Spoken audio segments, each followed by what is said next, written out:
Hello and welcome to my channel. I'm sure those familiar with the Battle of Gettysburg are familiar with the story of Mary Virginia Jennie Wade, the young civilian woman killed by a stray sharpshooter bullet while kneading dough to bake bread on day 3 of the battle on the morning of July 3rd. But those who are familiar with what is known as the Jennie Wade House and Museum, as well as her gravesite and monument at Evergreen Cemetery, realize she never lived in the house in which she was killed. It belonged to her sister, Georgia McClellan.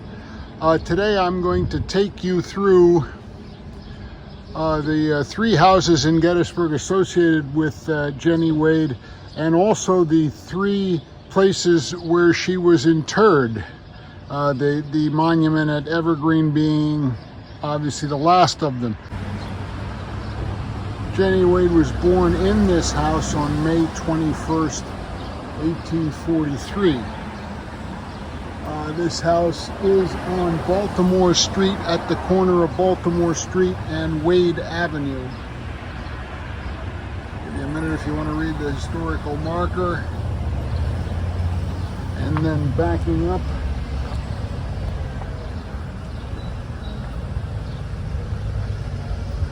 we'll take a look at the house.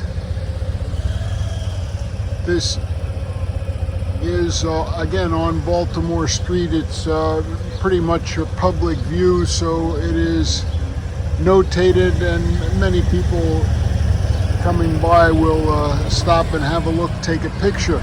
But again, this is not a house, or not the house I should say, where Jennie Wade lived at the time of the battle.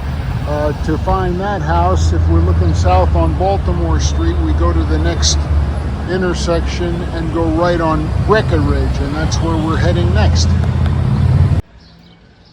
And here on Breckenridge Street at Patrick Alley is the house at which the Wades, Jennie Wade, lived at the time of the battle.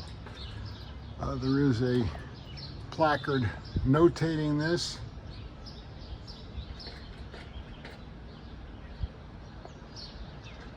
Sorry.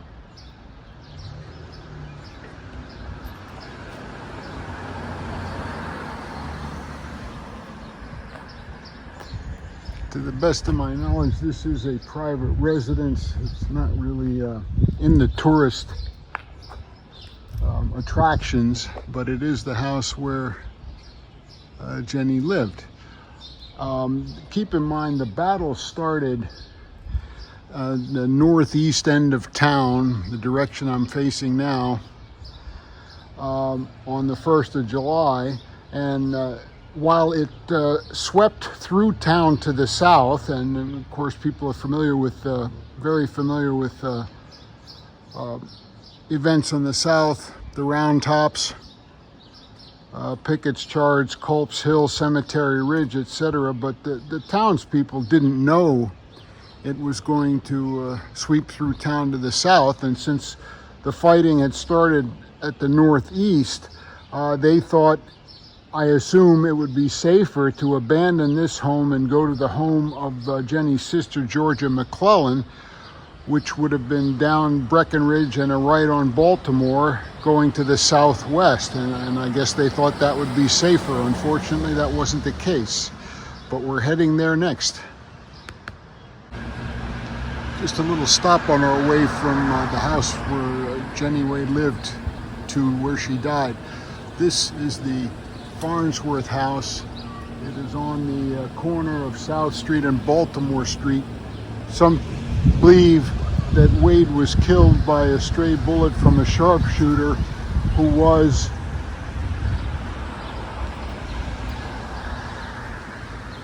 kind of nestled in that attic window. Incidentally, you can still see damage to the bricks from the battle. Now this is kind of hard to imagine today, because as I look southwest, I finally got my directions right, you can't even see the Jennie Wade house from here. But keep in mind, in 1863 there were a lot fewer buildings, and again, many people believe that the sharpshooter nestled in that attic shot the bullet that ended Jennie Wade's life. And here we have what is known now as the Jennie Wade House and Museum. Jennie and her family abandoned their home on Breckenridge and came here on July 1st. On the morning of July 3rd, Friday morning at 8:30 a.m. while kneading dough to bake bread, a stray bullet, again they think from a sharpshooter, possibly the Farnsworth house, went through 2 doors, struck Jennie in the back, killing her instantly. On July 4th, she was placed in a coffin intended for a Confederate officer and buried in the garden in the backyard. There she remained until January of 1864, when her remains were removed and reinterred at the German Reform Cemetery, which is where we're going next.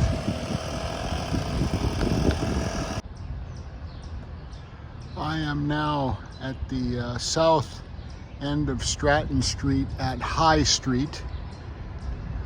This is the Trinity United Church of Christ, which in the 1800s was a German Reformed church. And there were graves both to the right, where that, I assume, the parsonage is now, and also on the south side of High Street, where these white houses are. It is my understanding that in this portion of the German Reform Cemetery, Jennie Wade was reinterred in January of 1864 after having been moved from the McClellan House on South Baltimore Street, now known as the Jennie Wade House.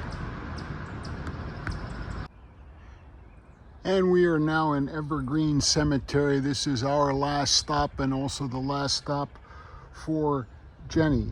She was moved here and reinterred from the German Reform Cemetery in November of 1865. Incidentally, there were many small cemeteries in Gettysburg as they needed more land for housing and businesses.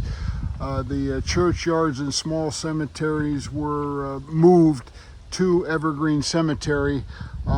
Several years ago, the Adams County Historical Society did a live stream video of this of the other small cemeteries years ago, and how they were moved and where they were put. I don't know if it was just live or if it was recorded. If it was recorded, I'll try to find a link and put it in the description. Also, watch my video on Evergreen Cemetery to see some other notable burials here.